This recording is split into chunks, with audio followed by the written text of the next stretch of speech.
मध्य प्रदेश के बहुचर्चित ओबीसी आरक्षण मामले में फैसला किसी भी दिन आ सकता है। 92 याचिकाओं पर कुल 92 बार सुनवाई हो चुकी है। ऐसे में फैसला जब आएगा तब आएगा, लेकिन उसके पहले 10 सूत्र ने विशेषज्ञों से बात की है, कानूनी जानकारों से हमने राय ली है और उन 4 संभावित फैसलों के बारे में जाना जिस दिशा में हाईकोर्ट का ये फैसला जा सकता है, क्योंकि इस फैसले से हजारों अभ्यर्थी प्रभावित होंगे। हाईकोर्ट में कुल 92 याचिकाओं पर सुनवाई हुई। 5 अगस्त को अंतिम बहस पूरी होने के बाद बेंच ने अपना फैसला सुरक्षित रख लिया था। मुख्य याचिका आशिता दुबे की याचिका भी इसमें शामिल है। 15 जुलाई से शुरू हुई अंतिम सुनवाई जस्टिस आनंद पाठक और जस्टिस विनय सराफ की डिवीजन बेंच के सामने चली है। हाईकोर्ट का फैसला अब सिर्फ ये तय नहीं करेगा कि 27% ओबीसी आरक्षण सही है या गलत, बल्कि 50% की सीमा, ओबीसी की करीब 51% आबादी, क्वांटिफिएबल डेटा, महाजन आयोग की रिपोर्ट, जातियों की पहचान और पहले से हो चुकी नियुक्तियों जैसे कई पहलुओं पर भी इस फैसले का असर होगा। अब पहले आपको बताते हैं कि वो 4 संभावनाएं जिस तरफ फैसला जा सकता है हाईकोर्ट का। संभावना नंबर 1 की बात करें तो पहली संभावना यही है कि हाईकोर्ट 27% आरक्षण को पूरी तरह संवैधानिक मानते हुए लागू रखने का आदेश दे सकता है। दूसरी संभावना की बात करें तो दूसरी संभावना इसके ठीक उलट है, जिसमें 27% ओबीसी आरक्षण को असंवैधानिक करार देते हुए पुरानी 14% आरक्षण वाली व्यवस्था हाईकोर्ट बहाल कर सकता है। तीसरी संभावना की बात करें तो तीसरी संभावना है बीच का रास्ता। इसमें अदालत आरक्षण के उद्देश्य को गलत नहीं मानेगी, लेकिन मौजूदा डेटा को अपर्याप्त मानते हुए सरकार को नए सिरे से आंकड़े जुटाने का निर्देश दे सकती है। चौथी संभावना की बात करें तो चौथी संभावना सबसे व्यवहारिक मानी जा रही है। इसमें कोर्ट आरक्षण की संवैधानिक स्थिति तय करेगा, लेकिन साथ ही पहले से हो चुकी नियुक्तियों को सुरक्षित रखने और पेंडिंग 13% पदों के साथ साथ भविष्य की भर्तियों के लिए अलग निर्देश जारी कर सकता है। हालांकि फैसले की सिर्फ एक संभावना ऐसी है जिसमें 13% से जो होल्ड है वो हट सकता है। बाकी किसी भी फैसले पर होल्ड अभ्यर्थियों को राहत नहीं मिलने वाली। लेकिन पहले जरा डिटेल में बात करते हैं इन चारों संभावनाओं की। पहली संभावना 27% आरक्षण को पूरी मंजूरी के साथ लागू करना, तो इसमें हाईकोर्ट ये मान सकता है कि मध्य प्रदेश की जो सामाजिक संरचना है और ओबीसी की करीब 51% आबादी को देखते हुए 27% आरक्षण के लिए पर्याप्त आधार मौजूद है। अंतिम बहस में ओबीसी पक्ष ने इसी बिंदु पर सबसे ज्यादा जोर दिया था। उनका तर्क था कि आरक्षण का मकसद सिर्फ 50% की सीमा बनाए रखना नहीं, बल्कि पिछड़े वर्ग को सरकारी सेवाओं में पर्याप्त मौके देना भी है। इस संभावना में महाजन आयोग की रिपोर्ट अहम भूमिका निभा सकती है। ओबीसी पक्ष ने रिपोर्ट के चैप्टर 4 और 5 का हवाला देते हुए जातियों की पहचान और उनके सामाजिक जो उनका आधार है उस पर बहस की थी। अगर बेंच ये मानती है कि आयोग की रिपोर्ट और सरकार के पास मौजूद डेटा से ओबीसी वर्ग का जो प्रतिनिधित्व है उसकी जरूरत साबित होती है, तो 27% आरक्षण के पक्ष में संवैधानिक आधार तैयार हो सकता है। इसमें अंबेडकर यूनिवर्सिटी के सर्वे पर अदालत का रुख भी अहम रहेगा। इस फैसले की दूसरी अहम कड़ी 50% की सीमा होगी। अगर कोर्ट मानती है कि विशेष परिस्थितियों में इस सीमा से आगे जाना पूरी तरह प्रतिबंधित नहीं है और मध्य प्रदेश में आंकड़े ऐसी ही विशेष परिस्थिति साबित करते हैं, तो 27% आरक्षण बच सकता है। ऐसे में सरकार को लंबित 13% पदों पर आगे बढ़ने का रास्ता भी मिल सकता है। दूसरी संभावना की बात करें, 27% आरक्षण रद्द होना और 14% बहाल होना, यह संभावना याचिकाकर्ताओं के पक्ष में जा सकती है। विशेषज्ञ अधिवक्ता हैं उनके मुताबिक अगर बेंच 50% की सीमा को निर्णायक मानती है और सरकार के उसके आगे जाने के लिए दिए गए आधार को पर्याप्त नहीं मानती, तो 27% आरक्षण को दी गई चुनौती सफल हो सकती है। ऐसे में कोर्ट पुरानी 14% ओबीसी आरक्षण व्यवस्था बहाल करने का निर्देश दे सकता है। इस दिशा में सबसे बड़ा सवाल यह होगा कि क्या सिर्फ ओबीसी के करीब 51% आबादी होना ही 27% आरक्षण के लिए पर्याप्त संवैधानिक आधार है। याचिकाकर्ताओं की बहस का मूल यही रहा है कि आबादी और आरक्षण का जो प्रतिशत है एक चीज नहीं है। संविधान में पर्याप्त प्रतिनिधित्व की अवधारणा है, इसलिए सरकार को यह दिखाना जरूरी है कि ओबीसी का मौजूदा प्रतिनिधित्व अपर्याप्त है और एक्स्ट्रा 13% आरक्षण की उसे जरूरत है। अगर कोर्ट मानती है कि 27% तय करते वक्त पर्याप्त और मौजूदा क्वांटिफिएबल डेटा पेश नहीं किया गया, तो भी सरकार की जो स्थिति है वो कमजोर हो सकती है। 92 जातियों की पहचान और 27% का आंकड़ा तय करने के फॉर्मूले पर स्पष्ट आधार न मिलना भी कोर्ट के लिए अहम हो सकता है। हालांकि इस स्थिति में जरूरी नहीं कि पहले से होल्ड नियुक्तियां रद्द हो जाएं। कानूनी जानकारों के मुताबिक अदालत अपने फैसले को भविष्य की भर्ती तक सीमित रखते हुए पहले से नियुक्त लोगों को सुरक्षा भी दे सकती है। इससे हजारों अभ्यर्थियों और कर्मचारियों के हित अचानक से प्रभावित होने से बच सकते हैं। बात करते हैं तीसरी संभावना की, उद्देश्य सही पर डेटा अधूरा।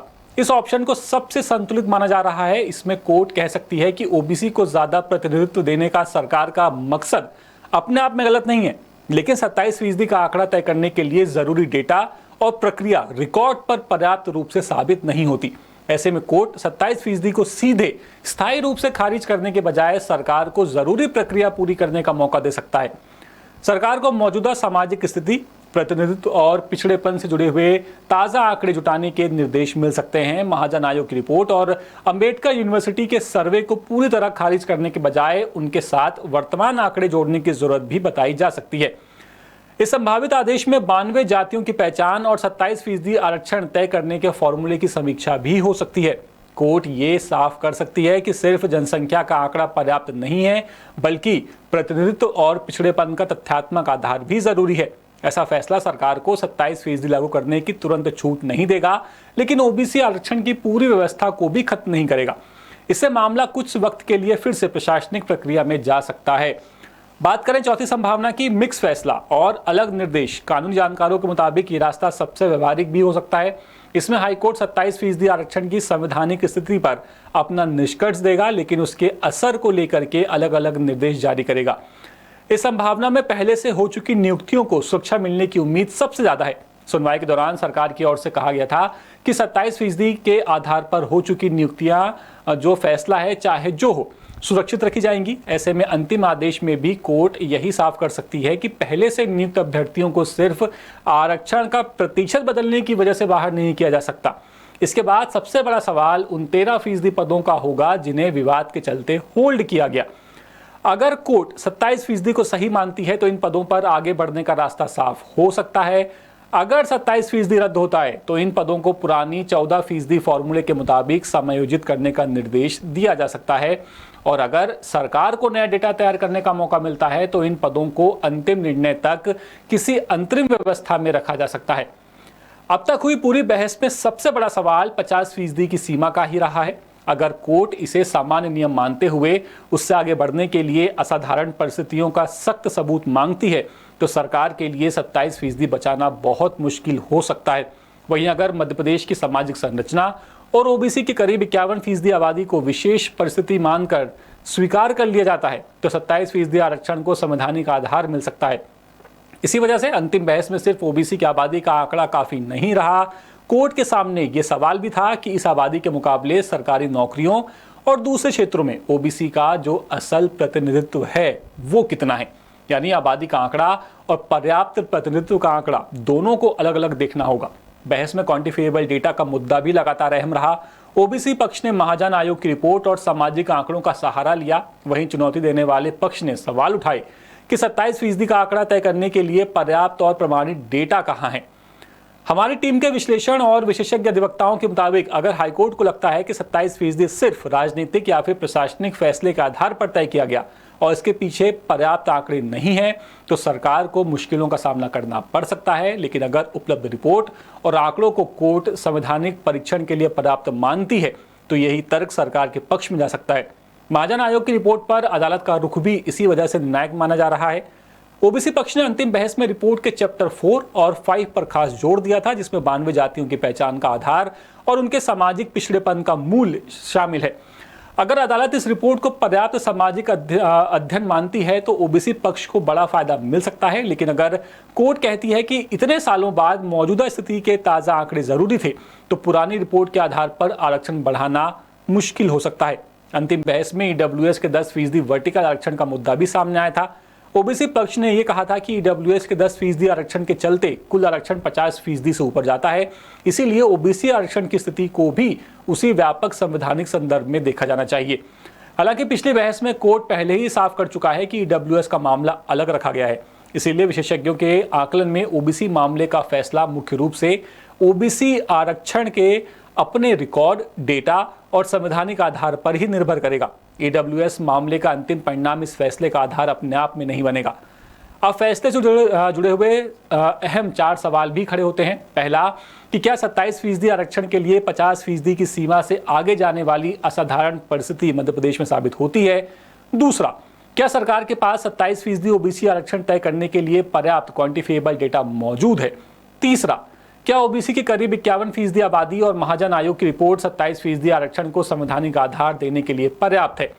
और चौथा, अगर कोर्ट 27% आरक्षण को लेकर के प्रतिकूल फैसला देती है तो पहले से हो चुकी नियुक्तियों और 13% होल्ड पदों का क्या होगा। कानूनी जानकारों के मुताबिक 92 याचिकाओं और सालों की सुनवाई के बाद फैसला सिर्फ ये कहकर खत्म होने की संभावना बिल्कुल नहीं है कि 27% आरक्षण वैध है या अवैध। अदालत को आरक्षण की संवैधानिक सीमा, डेटा, आयोग की रिपोर्ट, जो प्रतिनिधित्व है और पहले से हो चुकी नियुक्तियों पर अलग अलग निष्कर्ष देने पड़ सकते हैं। यही वजह है कि फैसला चाहे सरकार के पक्ष में आए या फिर याचिकाकर्ताओं के पक्ष में, उसका सबसे अहम हिस्सा उसके अंतिम निर्देश ही होंगे, खासतौर पर 13% होल्ड पद। पहले से हो चुकी नियुक्तियां और भविष्य की भर्ती प्रक्रियाओं को लेकर हाईकोर्ट क्या व्यवस्था बनाती है, इससे हजारों अभ्यर्थियों का भविष्य सीधे प्रभावित होगा। अब तक की बहस और घटनाक्रम के आधार पर किसी एक फैसले को निश्चित नहीं बताया जा सकता, लेकिन कानूनी जानकारों के आकलन में पूरी तरह 27% ओबीसी आरक्षण लागू करने या फिर खत्म करने के अलावा मिश्रित आदेश की संभावना को भी गंभीरता से देखा जा रहा है। एक संभावना और बनती है, वो भी सुनते जाइए। शायद हाईकोर्ट मामले को बड़ी संवैधानिक पीठ के पास भेज सकता है। अगर 50% की सीमा, क्वांटिफिएबल डेटा और ईडब्ल्यूएस के बाद आरक्षण जैसे सवाल व्यापक महत्व के लगे तो बेंच तुरंत अंतिम फैसला देने के बजाय अंतरिम व्यवस्था बना सकती है। पुरानी नियुक्तियां सुरक्षित रह सकती हैं और 13% होल्ड पद अंतिम संवैधानिक निर्णय तक रोके जा सकते हैं। और तो और एक संभावना और है, छठवीं संभावना, वो ये कि कोर्ट 27% आरक्षण को अंतरिम रूप से जारी रख सकता है और अंतिम नीति सरकार पर छोड़ सकता है। भर्ती संकट टालने के लिए सरकार को तय समय सीमा में नया डेटा और जरूरी प्रक्रिया पूरी करने का निर्देश मिल सकता है। तब तक मौजूदा या फिर अदालत की तरफ से तय अंतरिम अनुपात में भर्ती प्रक्रिया जारी रखने की अनुमति दी जा सकती है।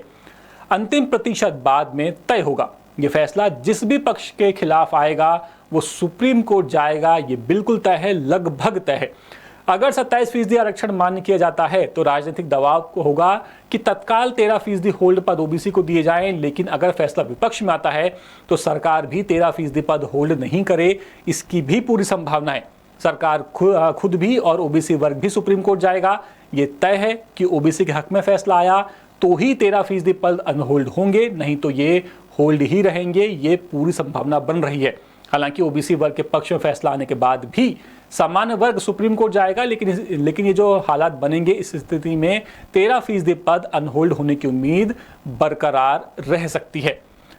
ये पूरी खबर जबलपुर से हमारे विशेष संवाददाता नील तिवारी लेकर के आए थे। अपडेट्स के लिए आप बने रहिए द सूत्र के साथ। नमस्कार। लेटेस्ट, इन्वेस्टिगेटिव और इन डेप्थ खबरें देखने के लिए ज्वाइन कीजिए द सूत्र का व्हाट्सएप चैनल, सब्सक्राइब कीजिए यूट्यूब चैनल, लाइक कीजिए फेसबुक पेज और पढ़ते रहिए www.daसूत्र.com।